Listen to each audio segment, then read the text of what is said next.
Good morning. ఎలా ఉన్నారు? అందరూ బాగున్నారా? నాకు కామెంట్లో షేర్ చేయడం మాత్రం అస్సలు మర్చిపోవద్దు.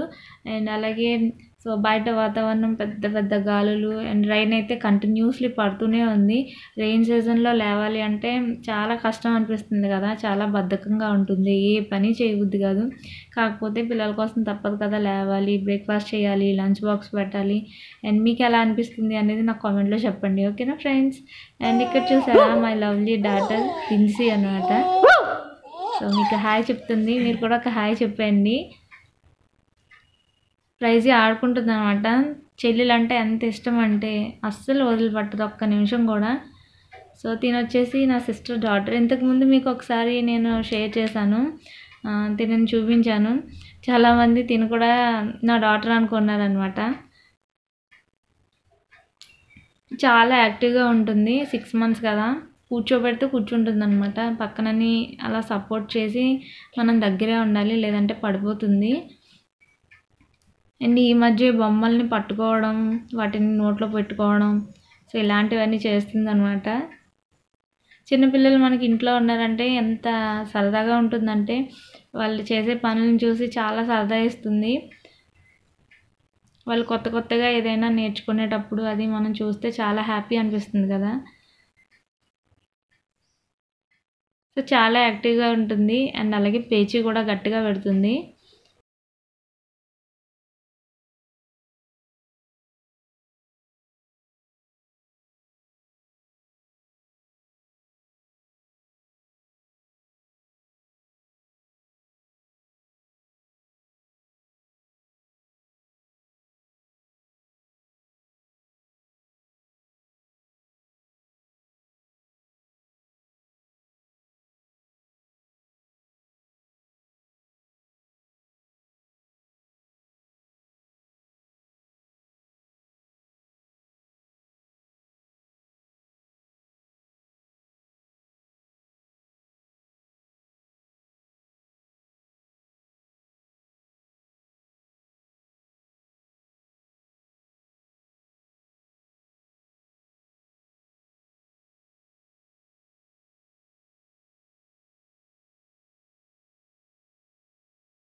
సో ఇప్పుడు వచ్చేసి నేను మీకు ఒక మంచి రెసిపీని షేర్ చేయబోతున్నాను, సేమియా పులిహోర అనమాట. అది చాలా మందికి ఏంటంటే పొడిపొడిలాడుతూ రాదు, సో ఉండలు కట్టేస్తుంది, ఇలాంటి ప్రాబ్లం ఉంటుంది కదా.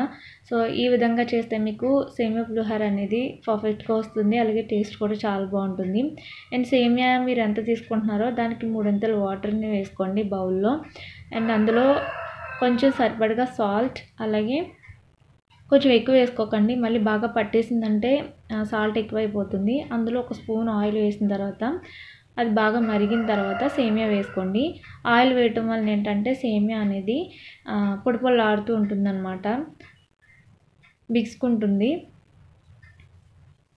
సో ఇది కుక్ చేసేటప్పుడు మనం దగ్గరే ఉండాలి, లేదంటే మెత్తగా అయిపోయిందంటే పులిహోర అనేది పొడిపొడిలాడుతూ రాదనమాట, సో గట్టిగా అయిపోతుంది. కాబట్టి కొంచెం పలుకుంది అనగానే మీరు స్టవ్ ఆఫ్ చేసేసుకుని ఫస్ట్ ఈ వాటర్ని వంచేసుకోండి. అంటే స్ట్రైనర్ హెల్ప్తో దీన్ని ఉడకపెట్టేసుకుంటే బాగుంటుందన్నమాట. సో ఇలా చేసిన తర్వాత ఇప్పుడు ఇందులో మళ్ళీ మనం కూల్ వాటర్ని వేసేద్దాం. ఇలా వేసిన తర్వాత సేమియా అనేది విడుతుందన్నమాట. కూల్ అయ్యే కొద్దీ సేమియా అనేది సెపరేట్ అవుతుంది, లేదంటే ఒక కేక్లా అయిపోతుంది హీట్ ఉందంటే. సో అందుకని చెప్పేసి ఇలా వాటర్ వేసేయండి.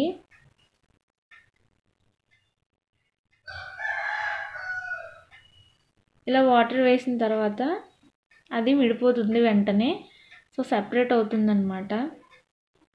ఇప్పుడు వచ్చేసి ఒక ప్యాన్ పెట్టుకున్నాను నేను.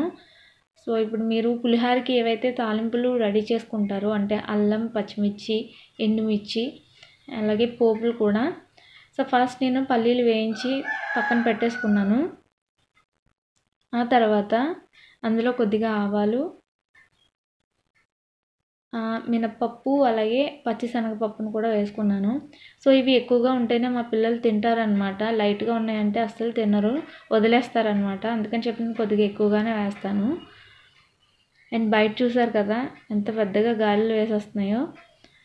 అండ్ ఇది ఫ్రై అయిన తర్వాత లైట్గా అల్లం, పచ్చిమిర్చి, అలాగే ఎండుమిర్చిని కూడా యాడ్ చేసుకుంటున్నాను. పోపులు అనేవి మాడిపోకుండా ఫ్రై చేసుకోవాలి, లేదంటే పులిహోర టేస్ట్ మొత్తం మారిపోతుందన్నమాట. సో ఈ విధంగా ఫ్రై అయిన తర్వాత ఇందులో కరివేపాకును కూడా యాడ్ చేసుకోవాలి.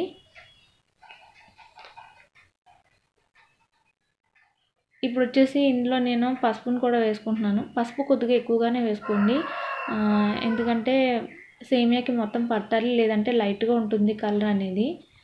సో కాబట్టి మీరు చూసుకుని వేసుకుంటే బెటర్ అనమాట. ఇప్పుడు మనం పక్కన పెట్టుకున్నాం కదా కూల్ వాటర్ వేసి, ఆ సేమియాని అందులో వేసేసి జాగ్రత్తగా మిక్స్ చేసుకోవాలి. గట్టిగా మిక్స్ చేసేసాము అంటే సేమియా అనేది బ్రేక్ అయిపోతుంది, ముక్కలుగా అయిపోతుంది. సో స్లోగా కలుపుకుంటూ ఉండాలి. అండ్ ఇప్పుడు మనం ఆల్రెడీ వాటర్లో సాల్ట్ వేసాం కాబట్టి ఇందులో సరిపోకపోతే ఇప్పుడు యాడ్ చేసుకోవచ్చు. కలిపే ముందే వేసేసుకోండి. ఒకసారి కలిపిన తర్వాత మళ్ళీ సాల్ట్ వేసిన తర్వాత ఒకసారి కలిపితే సేమియా అనేది బ్రేక్ అయిపోతుంది అనమాట. సో ఇప్పుడు వచ్చేసి నేను మీ పులుపుకి టేస్ట్ తగ్గట్టు పులుపు వేసుకోండి. అంటే నిమ్మబద్దనే నేను యాడ్ చేస్తున్నాను అనమాట. ఈ లెమన్ జ్యూస్ అనేది మీ చాయిస్, మీరు ఎంత పులుపు కావాలనేది చూసుకొని వేసుకుంటే సరిపోతుంది. ఆ తర్వాత నేను పల్లీలు కూడా వేస్తాను. అంతే, సేమియా పులిహోర రెడీ అయిపోయినట్టే. సో చూసారు కదా, తప్పకుండా ట్రై చేయండి. ఎలా ఉందో నాకు కామెంట్లో చెప్పండి, ఓకేనా?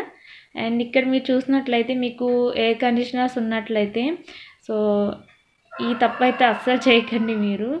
అండ్ ఏంటంటే 1 ఇయర్కి ఒకసారి సర్వీసింగ్ చేయించుకోవాలి కదా ఏసీ అనేది.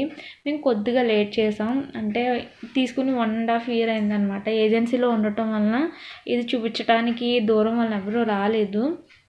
సో ట్రాన్స్ఫర్ అయిన తర్వాత చూపిస్తే చూడండి, పైన అంతా ఓపెన్ చేసిన తర్వాత లోపల ఎంత డస్ట్ ఉందో మీరు చూస్తున్నారు కదా. అండ్ అలాగే ఇంకొకటి కూడా జరిగింది, మాకు తెలియలేదు, ఎలక అనేది లోపలికి వెళ్ళిపోయింది అనమాట. లోపలికి వెళ్ళిపోయి స్వింగ్ ఉంటుంది కదా, దాని మోటార్ని కట్ చేసింది. అండ్ అలాగే ఇక్కడ కొన్ని పైప్స్ని కూడా మొత్తం కట్ చేసింది అనమాట. సో ఎంత డస్ట్ ఉందో మీరు చూడండి. మనం మెస్లు అనేవి తీసుకుంటాము అండ్ అలాగే క్లీన్ చేసుకుంటూ ఉంటాము, బట్ లోపల మిషన్ అనేది మనం చేయలేము. ఎందుకంటే ఏదైనా అయిందంటే అది రిపేర్ వస్తుంది, మళ్ళీ ప్రాబ్లం అని చెప్పేసి డీప్ క్లీనింగ్ అనేది మనం ఇలా సర్వీసింగ్ చేయించుకోవాలి. సో లోపల తిరిగే రీల్ కూడా చూసారా, అది మీరు ఇంకా వాష్ చేసిన తర్వాత ఏ కలర్లో ఉంటుందో కూడా మీకు క్లియర్గా చూపిస్తాను. ఎలక కట్ చేసింది కదా, ఇదిగో చూడండి మోటార్ ఇదే కట్ చేసి పడేసింది మొత్తం. ఇది కూడా చూడండి ఎలా కొరికేసిందో. సో ఇంకా మా లక్కీ కొద్దీ అవి రిపేర్ అయిపోయేవే కాబట్టి సరిపోయింది. కొన్ని చేయలేనివి పెద్ద ప్రాబ్లం వచ్చిందంటే కష్టం కదా రిపేర్ చేయించుకోవడం. సో అదొకటి లక్కీ అని చెప్పుకోవాలి. ఇప్పుడు వచ్చేసి వీళ్ళు సర్వీసింగ్ అనేది ఇంటి దగ్గర చేసేసారనమాట. సో ప్రెజర్తో వాటర్ని చూడండి ఎలా క్లీన్ చేస్తున్నారో. సో చాలా బాగా చేశారు, మొత్తం కూడా చాలా నీట్గా చేశారనమాట. సో ఇదిగోండి చూడండి, ఇక్కడ ఒకటి కట్ చేసింది. ఇప్పుడు చూడండి వాష్ చేసిన తర్వాత మిషన్ అనేది ఇలా ఉంది లోపల. ఫస్ట్ మనం చూస్తే ఎలా ఉంది, ఇప్పుడు ఎలా ఉందో చూస్తే తేడా తెలుస్తుంది. అండ్ ఇంకొకటి రీల్ అన్నాను కదా చూడండి, అది ఏ కలర్లో ఉంది. మనం స్టార్టింగ్లో అసలు కలరే కనిపించలేదు, అది నీట్గా వాష్ చేసిన తర్వాత బ్లూ కలర్లో ఉందన్నమాట. సో ఇది ఒకవేళ మీరు సర్వీసింగ్ చేయించకపోతే కనుక ఒకసారి చూపించుకోవడం మంచిది. అంటే సర్వీసింగ్ అని కాదు, సో ఇలాంటి ఇన్సిడెంట్స్ జరుగుతూ ఉంటాయి. ఎలక అనేది వెళ్ళిపోవడం అంటే అసలు మాకు తెలియలేదన్నమాట. చూడండి స్వింగ్ పని చేయట్లేదు. అయితే ఇప్పుడే సర్వీసింగ్ అది చేశారు, ఒక 3 డేస్ ఆగి వేస్తామన్నారనమాట. అది సో వాష్ చేసిన తర్వాత ఫిట్ చేసిన తర్వాత మీకు చూపిస్తున్నాను ఏసీ అనేది. సో ఎలక చేసిన పనికి స్వింగ్ మోటార్ అనేది పని చేయకుండా పోయింది. సో మీకు ఒకవేళ చేయించకపోతే కనుక ఒకసారి చెక్ చేయించుకుంటే చాలా బెటర్ అని చెప్తున్నాను. సో ఈ వీడియో మీకు నచ్చినట్లయితే లైక్ చేయండి, షేర్ చేయండి, కామెంట్ చేయండి. మరిన్ని వీడియోస్ కోసం సబ్స్క్రైబ్ చేయండి. Keep watching.